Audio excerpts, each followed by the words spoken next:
Bring in Fox News chief political analyst, Britt Hume. Britt, good evening.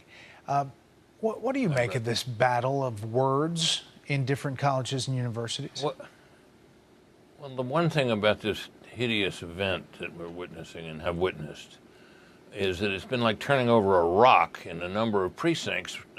These universities that were mentioned in Molly Lyon's report, among them, there have been statements by student organizations in a number of colleges, even beyond the one she mentioned.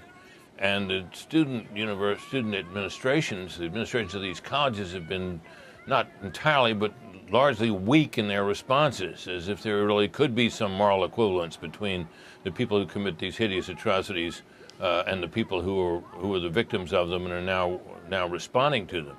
And I think it's, seen it in Washington too.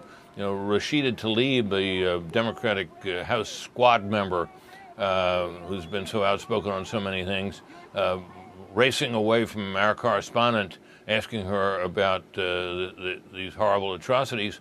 She finally put out a kind of a even-handed statement today. This has been clarifying, Brett, and I mean, there's not much that's been a bright spot in this, but perhaps that is where people began to see some of these people who we kind of thought might have slightly unusual or exotic views have some really quite astonishing views, and we're seeing them in public, and we're seeing them in a number of places. Yeah, the moral equivalence is an interesting point, and it is creeping in a number of places, colleges and universities, primary, as you mentioned, and there has been some pushback. If it is like that now, Britt, when Israel moves into Gaza, as it's expected to do, and goes street to street, house to house, trying to take out Hamas, and the result of that could get ugly publicly, what do you think we'll see then? Well, there's no way, in my view, that Israel, which will try very hard to reduce civilian casualties, no way that Israel can do this surgically so that only the bad guys get hit. War is hell, Brett, as you know as well as anyone, and Israel is waging war. It says it is at war, and so civilians and people who are possibly innocent are going to die. And there's going to be wailing and gnashing of teeth about it.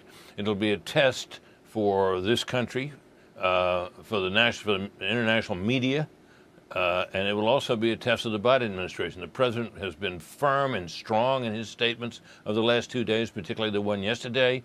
But when this starts happening, and we start hearing the cries of pain about it, that'll be a real test. We'll see what happens. Britt, as always, thank you.